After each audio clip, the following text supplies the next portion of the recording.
අයිබෝන් කොහොමද යාළුවා? අද මම ටිකක් වෙනස් වීඩියෝ එකක් අරගෙන ආවේ. ඉංග්‍රීසි ඉගෙන ගන්න ඕගලන්ට ගොඩක් උදව් වෙන එකක් කියලා මට හිතෙනවා මේක. ඉතින් දැන් මම අද කතා කරන්නේ අපිට ඉංග්‍රීසි ගොඩක් දුරට මෙච්චර කල් මේ බැරි වෙන්න හේතු තුනක් ගැන.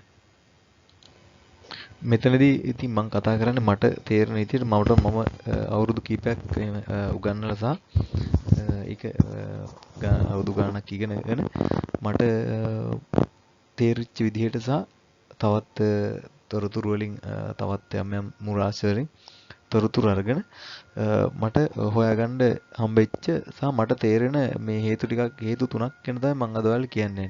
ඉතින් ඔයාලත් බලන්න මේක ඔයාලට අදාළ වෙනවද කියලා මේ හේතු ඔයාලට බලපාලා තියෙනවද කියලා. ඉතින් මම හිතනවා මේ පැත්තට මටත් බලපාලා තිබුණා. ඉතින් ඒක ගොඩක් දුරට උදව් වෙයි කියලා හිතනවා ඔයාලට වෙනසක් කරගන්න. ඉතින් මේ ටික බලලා ඒ හේතු ටික අපිට හදාගන්න පුළුවන් නම් ඉතින් ගොඩ යන්න පුළුවන්. ඉතින් ඔයාලා මේ වීඩියෝ එක අන්තිම වෙනකම් බලන්න සහ ඔයාලට තියෙන අදහසක් තිබුණොත් කියන්න. ඉතින් මම මේ කියන හේතුවට අමතරව ඕගලන්ටත් යම් කිසි අදහසක් තියෙනවා නම් ඒකත් කමෙන්ට් එකකින් දාන්න. සහ ඔයගොල්ලෝ subscribe කරලා නැත්නම් channel එක subscribe කරන්න.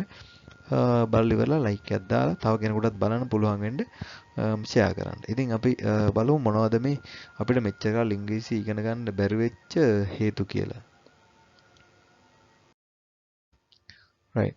ඉතින් මම අද මේ පොඩි අදහසක් අරන් ආවා මේක බුද්ධිමත් පුද්ගලෙක් කියපු දෙයක්. මේ education is the best vaccine for poverty කියලා.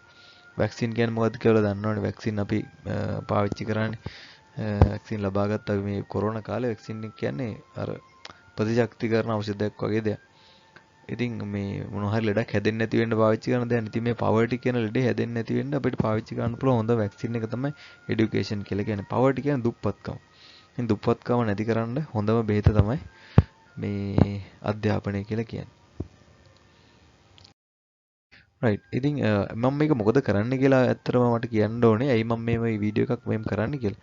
ඉතින් ප්‍රධානම දේ මේ ඉංග්‍රීසි ඉගෙන ගැනීමේ ප්‍රයෝජන ගොඩක් තියෙනවා. ඉතින් ඒක නිසා මම කරන්නේ මේ ප්‍රයෝජන ගැන විතරක් අපි එකක් කතා කරමු. ඇත්තටම මේ ඉගෙනගත්ත බහුතරයක් අපිට එදීම වැදගත් වෙනවා. ඉංග්‍රීසි ඉගෙන ගන්න ඕනේ අපිට පිටතින් එන දැනුම විශේෂයෙන් අපිට මේ ජාත්‍යන්තරයෙන් එන දැනුම අපේ රටට පිටින් අපිට එන දැනුම මේ සම්ප්‍රදායට එහායින් ගියපු දැනුම ලබා ගන්න ඉංග්‍රීසි අනිවාර්යෙන් ඕන වෙනවා. ඉංග්‍රීසි නැතුව ඒක දැනුම ලබා ගන්න අමාරුයි. දැන් උදාහරණයකට පොත්පත් එහෙම ගොඩ තියෙනවා. ඉතින් අපි ඉගෙන ගන්න ඕන දේවල් ඒක අපිට මේ ඉකොනොමික්ස් ගැන මේ ආර්ථිකය ගැන හරි සමාජය ගැන හරි විද්‍යාව ගැන හරි ඒවා සිංහලෙන් නැහැ. ඉතින් මුදල් ගැන සහ යම් කිසි මේ රිලේෂන්ෂිප්ස් ගැන සම්බන්ධතාව ගැන මානව සම්බන්ධතාව ගැන ඉතින් මේවා සිංහලෙන් නෑ හරි මඩු ඒක මේක පරිවර්තනය කරන්නේ නැහැ බොහෝ දුරට. ඉතින් පරිවර්තනය කරත් මම පරිවර්තනය කරපු පොතත් කියවලා තිනවා සහ ඒ ඔරිජිනල් ඉංග්‍රීසි පොතත් කියවලා තිනවා. එතකොට අපිට දැනෙපු දෙයක් තමයි පරිවර්තනය වෙලා එන ඒවල අර තියෙන ඔරිජිනල් එකම නෙමෙයි තියෙන වෙන ඒවා වෙනස් වෙනවා පරිවර්තනය වෙනකොට. ඉතින් ඔරිජිනල්ම ගන්න ඕන ඉංග්‍රීසි එකම කියවන්න වෙනවා. ඉතින් ඒක අපිට දැනගන්න එක වටිනවා අපේ ආකල්ප සහ අපේ මේ සංකල්ප ආකල්ප දැනුම ගොඩනගා ගන්න සහ අපේ සමාජය ගොඩනගා ගන්න රටක් හැටියට ඉස්සරහට යන්න.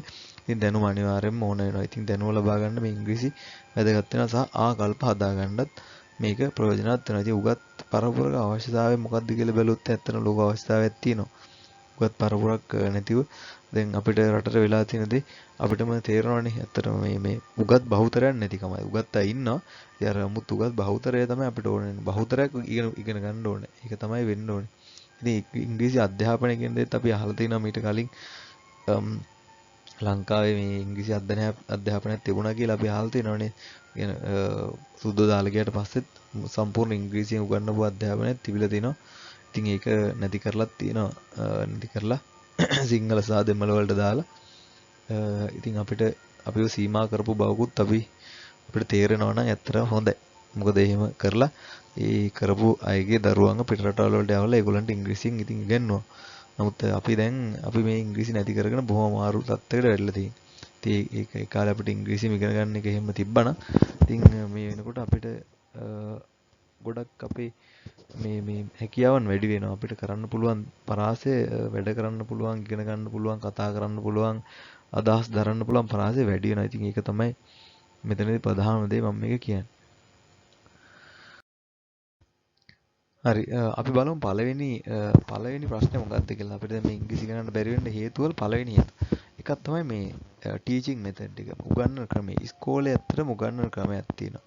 ඉතින් ඒකේ අවුලක් මම දැකලා තියෙන ඉතින් ඇත්තටම සමාජයට කාටද වෙනස් විදිහට හිතනවා නම් ඕගොල්ලෝ අදහස් දාන්න මම කැමති ඒක කතාව ආයෙනවනේ. ඉතින් මට තේරෙච්ච විදිහට මේකත් තමයි උගන්වන එකේ මේ ටෙක්ස්ට් බුක් වල අවුල ටෙක්ස්ට් බුක්ස් මේ ටෙක්ස්ට් බුක්ස් පාවිච්චි කරලා උගන්වන එකේ අවුලක් තියෙනවා. මොකද පැනපු ගමන් අපිට දෙන අච්චු පොත. හරිද? මේ අච්චු පොත ඔයාලා නිකන් බලන්න ඔය අවසරේ පාවසරේ හිටියා උඩ හරි අච්චු පොතක් අරගෙන කියවන්න පුළුවන්ද කියලා. ඒක කියවන්න හැමෝටම බෑ. ඒ කියවන්න පුළුවන් නම් ඉතින් කියවන්න ඇත්තටම ඊට කලින් ඕන දේවල් ටිකක් තියෙනවානේ. වචන ගැන උගන්වන්න. වචන උගන්වලා තියෙන්න ඕන. ඒ ග්‍රැමර් උගන්වලා තියෙන්න ඕන. අඩුතරමේ ග්‍රැමර් ලොකුවට දෙන්න අවශ්‍ය නැති වුණත් මේ අඩුතරමේ පැටර්න්ස් ටිකක් උගන්වලා තියෙන්න ඕන. ඉතින් මෙහෙම පැටර්න් එකක් වාක්‍යයක් හදාගන්න හැටි, කතා බහක් කරන හැටි උගන්වපු නැති ළමයෙකුට ටෙක්ස්ට් බුක් එකක් දීපුවාම ඒක අවුල් වෙනවා. ඒක ටෙක්ස්ට් බුක් එක කොහොමද ළමයට තනියම කියව ගන්නත් බෑ. ඊට පස්සේ ටීචර් ටෙක්ස්ට් බුක් එක මුල ඉඳන් කියවගෙන ගියාම ඒක ඊට පස්සේ ඒක තේරුම් ගන්නත් බෑ. ඒක මේ තියෙන මේක කියලා මේ මොකක් කර කෑල්ලක් කියවලා ඒක සිංහල තේරුම කියන. ඉතින් ඒක හරියන වැඩක් නෙමෙයි. ඒතර මේක කෑල්ල වෙනස් වුණොත් මොකද කරන්නේ? එතකොට ඒ කොටස වෙනස් වුණොත් ඒක හදාගන්න ළමයට තේරුම්වන්නේ නැහැනේ. ඒතර වචන එන පැටර්න්ස් ටිකක් තියෙනවනේ මේ පැටර්න්ස් උගන්වන්න ඕනේ. එහෙම පැටර්න් එකක් ඉගැන්වීම මුලින්ම වෙන්නේ නැහැ.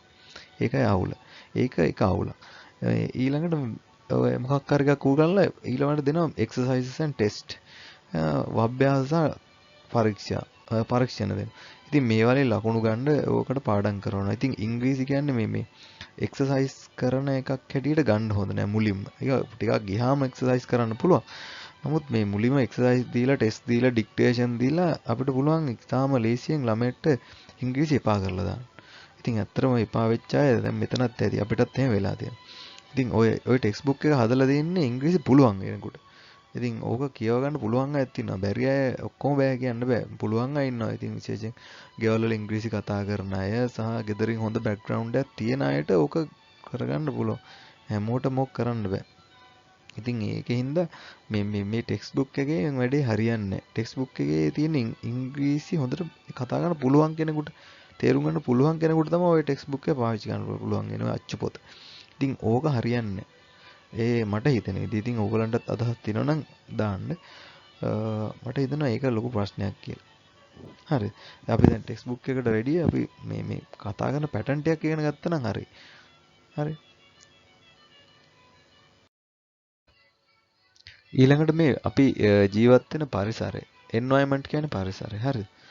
ඉතින් මේ පරිසරයත් බලපානවා අපිට ඉංග්‍රීසි පුළුවන් වෙන්න. හෝ බැරි වෙන්න. හරිද?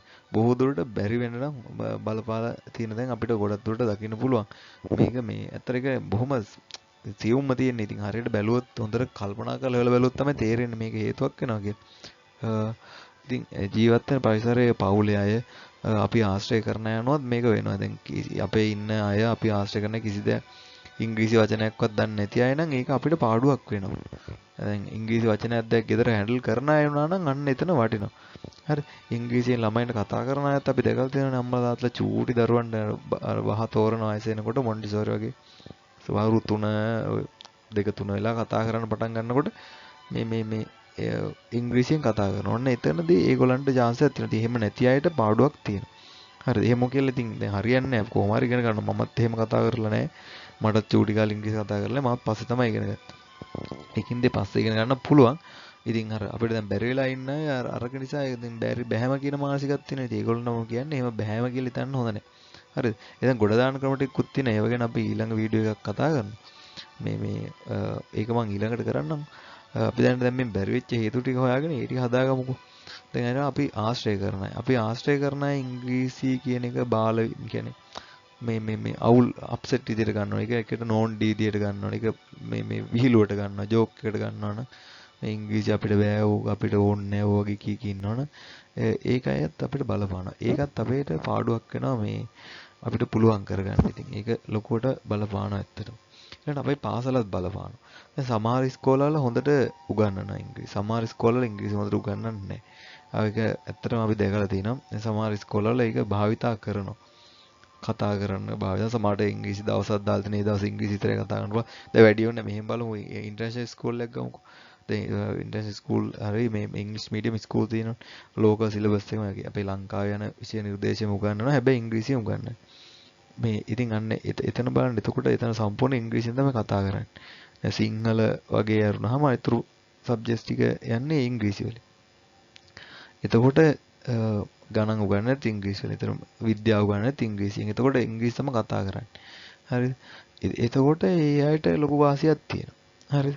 එහෙම නැති පාසලක ඒක අමාරුයි. දැන් ඒ ඇත්තටම ඉංග්‍රීසි මීඩියම් නොවන පාසල් තියෙනවානේ. ඒවත් තියෙනවා විශේෂ හොඳ පාසල් තියෙන ඉංග්‍රීසි හොඳට කතා කරන්න උගන්වන ඉංග්‍රීසි අධ්‍යාපනයට බොහොම තැනක් දෙන සහ විශේෂයෙන් ගම්බද පාසල් වගේ වල තියෙනවා කිසිම තැනක් දෙන්නේ නැති. ඒක උගන්වන්න try කරන්නෙත් නැහැ. ගුරුවරු try කරන්නෙත් නැහැ වැඩි. දෙමව්පියෝ try කරන්නෙත් නැහැ. දෙමව්පියන්ට වැඩකුත් නැහැ. ඒක ප්‍රශ්නලා තියෙන දෙමව්පියන්ට දැනුමක් නැහැ. ඒක ගිහිල්ලා කතා කරන්න දැනුමක් නැහැ. ඒකින්ද ඉතින් ඒක එහෙමම යනවා. ඉතින් ඒගොල්ලන්ට බැරි වෙනවා. සහ ඉතින් චූටි ළමයි ඉතින් පොඩි කාලේ තමයි බෑ කියන මානසිකත්වය ඔලුවට දාගන්නවා. ඉතින් ලොකු වෙලා පුළුවන් කරගන්නෙත් නැහැ. අලුත් දෙයක් කරන්න ඉගෙන ගන්න try කරන්නේ නැහැ. ඒක ඉන්න අවුලක් ලොකු පාඩුවක් වෙලා තියෙනවා.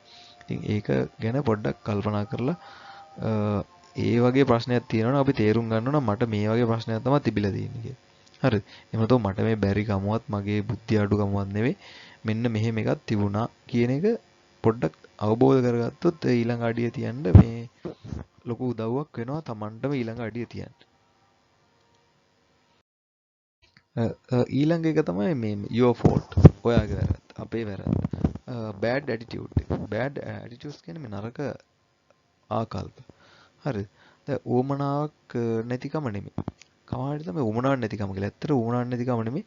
දන්නේ නැතිකම තමයි තියෙන්නේ. බොහෝ දුරට මේක දන්නේ නැති. මොකද්ද කරන්න ඕනේ? මොකද්ද වෙන්න ඕනේ කියන එක මේ දන්නේ නැතිකම. දන්නේ නැතිකමක් තියෙනවා. ඒ කියන්නේ දැන් මොකටද ඉංග්‍රීසි මේක ඕනේ මට ඇයි ඕනේ?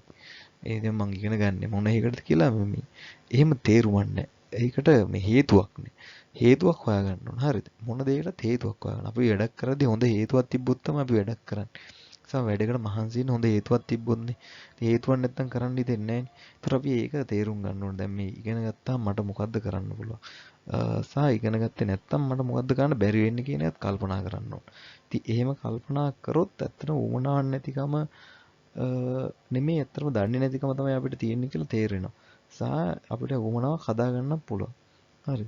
එතකොට අපි ඊළඟට වැඩේ පටන් ගත්තොත් අපිට මේ හරි කොනක් අල්ලගෙන මේ යන්න පුළුවන්. හරිද? ඊළඟට මේකෙන් යන මේ හානිය පොඩ්ඩක් තේරුම් ගන්න. අපිට වැඩේ බැරිවීමෙන් අපිට දැන් ඕක එන්නේ පොඩ්ඩ සරලව චූට් එන හින්දා එකපාර තේරෙන්නේ. එකපාර මොකක් හරි හානියක් වෙනවා නම් ඇත්තටම අපිට තේරෙනවා. නමුත් චූට් වෙන එකක් තේරෙන්නේ නැහැ. දැන් පිටුමු නිකන් කවුරු හරි දුම් බොනවා කියලා. ඒ හානිය තේරෙන්නේ නැහැ. චුට්ටනේ.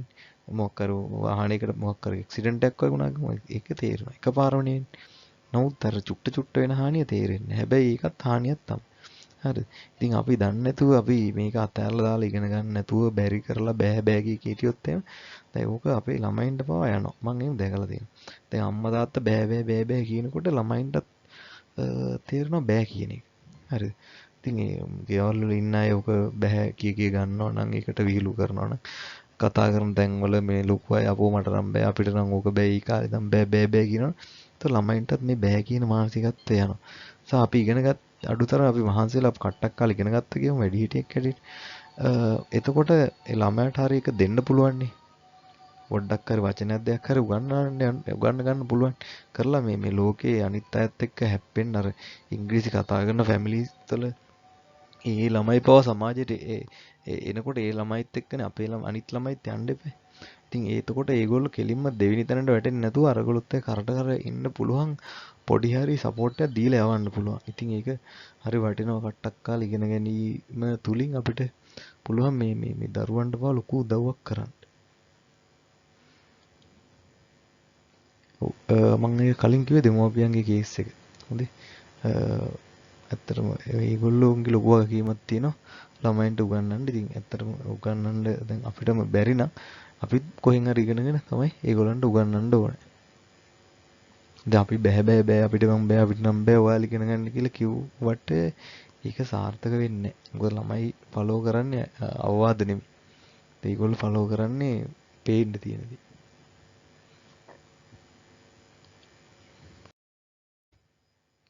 හැබැයි මේ සුබ ආරංචියක් තියෙනවා. good news එකක් තියෙනවා. හරි. good news එක තමයි අපිට වෙනස් වෙන්න පුළුවන් කියන එක. හරිද? වෙනස් වෙන්න පුළුවන්. දැන් මේ ideas ටික අරගත්තා නම් හරිද? මේක තේරුම් ගත්තා නම් වෙනස් වීමේ හැකියාවක් තියෙනවා. අපි කොනක් අල්ලගෙන ගමන් කිරීමේ හැකියාවක් තියෙනවා. ඉතින් ඒකට අපි baby steps යන්න ඕනේ. baby steps කියන්නේ මේ ලදරු අඩි තියලා යන්න ඕනේ. චුට්ට පොඩි පොඩි අඩිය තියන්න ඕනේ. එකපාරම අහ එකක් කරන්න ගියොත් වැඩේ අවුල් වෙලා යනවා. හරි. කරේ පාවෙනවා. ඒකින්ද මම දැන් මේ channel එකේ මම කරගෙන යන්නේ චුට්ට කෙනෙක්ව ගොඩ දාගෙන යන ඒවා තියෙන. හරි ඊට අමතරව grammar lesson එහෙමත් තියෙනවා ඉතින්. වැඩිපුර ඉගෙන ගන්න කෙනෙකුට කියන්නේ ඉහළට ඉගෙන ගන්න කෙනෙකුට යම් කිසි ආකාරයකට හැන්ඩල් කරගන්න පුළුවන් කෙනෙකුට ඒවා ඒ පාඩමුත් බලන්න. හරිද? දැන් මෙතන මම මේ සීරීස් එකක් කරන්නේ සරලව පොඩ්ඩ අඩිය තියලා යන අයට. ඉතින් ඒක ඒ සෙට් එකක් ගොඩ දාගත්තොත් ඉතින් ඒක ලොකු ප්‍රයෝජනයක් වෙනවා අපි හැමෝටම සහ මුළු රටට මොනවත් ඒක බලපානවා. යහපත් පැත්තට. right ඉතින් මම හිතනවා මෙතනදී ප්‍රධාන කරුණු තුනක් මම කතා කරා. ඔයගලන්ට ඒක යම් කිසි දෙයක් ප්‍රයෝජනයක් වෙන්න ඇති කියලා. ඉතින් ඔයගලන්ට ප්‍රයෝජනවත් වුණා නම් channel එකට subscribe කරන්න. මේක share කරන්න තව කෙනෙකුට බලන්න like එකක් දාන්න. අපේ තේරෙන සිංහලෙන් ඉංග්‍රීසි YouTube Facebook page එකටත් like එකක් දාන්න. හොඳද? ඉතින් මේක තව කෙනෙකුට බලන්න පුළුවන් වෙන්න share කරන්න. Thank you for watching this video and next time I'll see you with another video and මම කියලා දෙනවා ඉංග්‍රීසි ගොඩ දාගන්න ක්‍රම ටික. හරිද? ඊළඟ එකේ අපි එහෙම බලමු. ඕගොල්ලන්ගේ තියෙන අදහස් මට කමෙන්ට් එකකට දාන්න. ඒක ප්‍රයෝජනවත් වෙනවා ගොඩාක්. හරි. thank you එහෙනම් අපි see you in the next video right.